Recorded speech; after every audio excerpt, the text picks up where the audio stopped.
Eat, Bumpy said, pushing the plate of ribs across the table. June 10th, 1963, Small's Paradise. The restaurant was packed, but everyone knew what was happening at table 7. The man sitting across from Bumpy was shaking so bad he could barely hold his fork. He was the one who told the Italians where Bumpy's cash houses were, who'd helped Genovese move into Harlem, who'd gotten rich while Bumpy counted days in Alcatraz. "I said eat," Bumpy repeated, and this time his hand moved to his waistband. "Because this is your last meal." Marcus "Smooth" Henderson had been running Harlem like he owned it for 11 years. Every Tuesday and Friday night, he held court at Small's Paradise on 135th and 7th Avenue, the crown jewel of black nightlife in 1963. Smooth sat at table 7 in the back corner, surrounded by his crew, drinking French cognac and eating the best ribs in New York City. He wore Italian suits that cost $400, drove a midnight blue Cadillac Eldorado, had a penthouse apartment in Mount Morris Park with a view of Central Park. He had 40 men on his payroll, 5 policy banks running numbers across Harlem, and the Genovese family's blessing to operate as long as he paid his weekly tribute. Smooth had built all of this on the foundation Bumpy Johnson left behind. The connections, the infrastructure, the respect. He'd taken everything Bumpy created and claimed it as his own. And for 11 years, while Bumpy rotted in Alcatraz, Smooth had slept peacefully. Until June 7th, 1963. That was the day Bumpy walked out of Alcatraz carrying everything he owned in a paper bag. 56 years old, gray in his hair now, 11 years older. But his eyes, those eyes still had that cold, calculating stillness that made strong men nervous. Bumpy didn't go home when he arrived in New York, didn't embrace his wife Mamie, didn't stop to rest after the 3-day train ride from San Francisco. He went straight to Junie Bird's apartment on 145th Street. Junie was waiting, 63 now, gray-haired but loyal to his last breath. "Give me names," Bumpy said, not even sitting down. Junie had a list ready. He'd spent 11 years watching, listening, keeping track. He rattled off 15 names, men who'd gotten rich while Bumpy was locked away, men who'd carved up his territory like he was never coming back. But one name made Bumpy's jaw tighten. Marcus Henderson. Smooth had been Bumpy's protege, a sharp young hustler from 118th Street that Bumpy had taken under his wing in 1947. Bumpy taught him the numbers game, showed him how to run policy banks, introduced him to the right people, protected him when Dutch Schultz's old crew came for revenge. When Bumpy got arrested in 1952 for conspiracy, he trusted Smooth to hold things together, take care of the organization, send money to Mamie. For 2 years, Smooth did exactly that. Then the money stopped, the letters stopped, and according to Junie, Smooth had made a deal with Vito Genovese.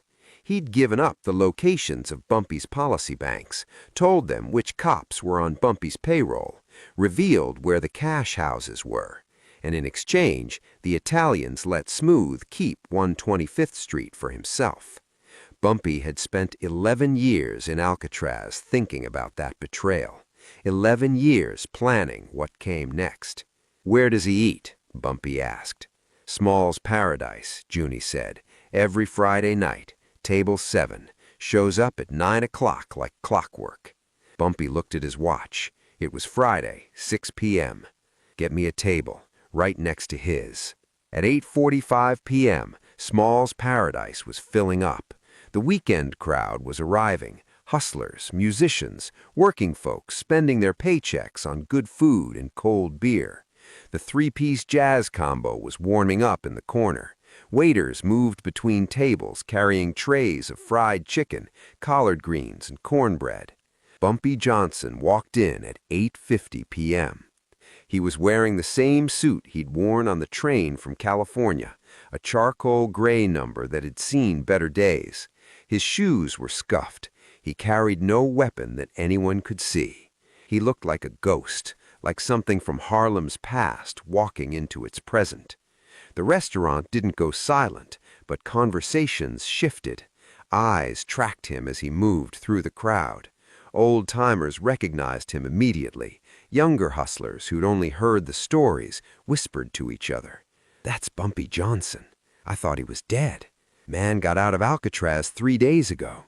Bumpy walked straight to table 8, right next to table 7.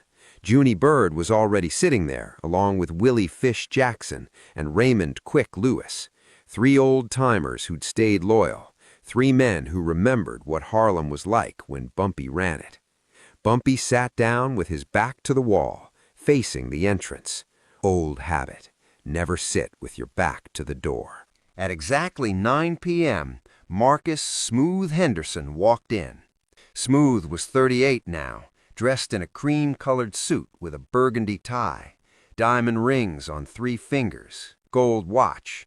He had 4 men with him, bodyguards who looked like they'd never missed a meal.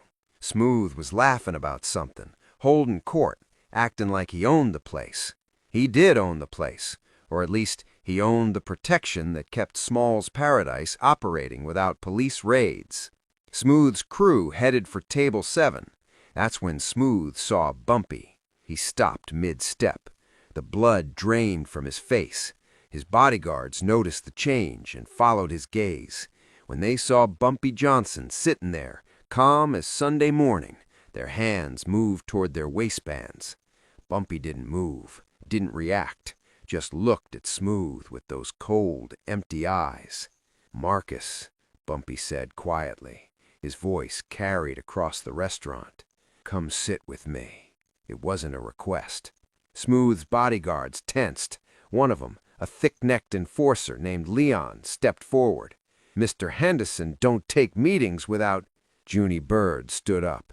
He was 63 and looked harmless, but the .45 automatic in his hand looked very serious. "The man said sit down," Junie said softly. Suddenly guns were everywhere. Smooth's 4 bodyguards had their hands inside their jackets. Junie had his .45. Willie Jackson produced a sawed-off shotgun from under the table. Quick Lewis had a revolver pointed at Leon's chest. The restaurant froze.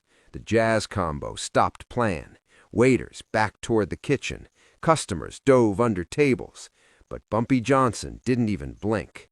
"Tell your boys to go home, Marcus," Bumpy said. "This conversation is between you and me." Smooth's mouth opened and closed like a fish. His hands were shaking. He looked at his bodyguards, looked at the guns, looked at Bumpy's calm, terrifying face. "Go," Smooth whispered to his crew. "Boss!" Leon started. "I said go!" The bodyguards backed toward the door, hands still on their weapons, eyes locked on Junie's .45. They didn't want to leave, but they also didn't want to die in Small's Paradise on a Friday night. When they were gone, Bumpy gestured to the empty chair across from him. "Sit." Marcus Henderson sat. Bumpy signaled a waiter. The young man approached nervously, avoiding eye contact. "Bring us a plate of ribs," Bumpy said, "the good ones, and 2 glasses of bourbon." The waiter practically ran to the kitchen. The restaurant was dead silent now. 250 people frozen in place, watching table 8 like it was a stage. Even the kitchen staff had stopped cooking. Everyone knew what was happening. Everyone knew this was history. The food arrived. The waiter set down a full plate of ribs, still steaming, glazed with sauce, 2 glasses of bourbon. Then he disappeared. Bumpy pushed the plate toward Smooth. "Eat," he said. Smooth stared at the ribs like they were poison. "I'm not hungry, Bumpy. Listen, I can explain." "Eat," Bumpy repeated, "because this is your last meal." That's when Smooth understood. This wasn't a negotiation. This wasn't a conversation. This was an execution with an audience. Bumpy, please, Smooth's voice cracked. I had to survive. You were gone. The Italians were taking everything. I made a deal to save the organization. You made a deal to save yourself, Bumpy said quietly. You gave them my policy banks, my collectors, my roots. You told Genovese everything, and then you kept the money that should have gone to my wife. Tears were running down Smooth's face now. I was gonna make it right, I swear. I was waiting for you to come home. I've been home for 3 days, Marcus. You didn't come see me, didn't send word, didn't send money to Mamie to make up for 11 years of nothing. Bumpy leaned forward. You thought I was never coming back, thought you'd gotten away with it. Please, Bumpy, I'll give it all back. The money, the territory, everything. I don't want it back from you, Bumpy said. I'm taking it back from you. There's a difference. Bumpy's hand moved to his waistband, but Bumpy didn't pull a gun. He pulled out a straight razor. The same razor he'd carried since 1935. The same one that had opened Dutch Schultz's enforcer from ear to ear in a Bronx warehouse. The same blade that had convinced Lucky Luciano to let Bumpy operate independently in Harlem.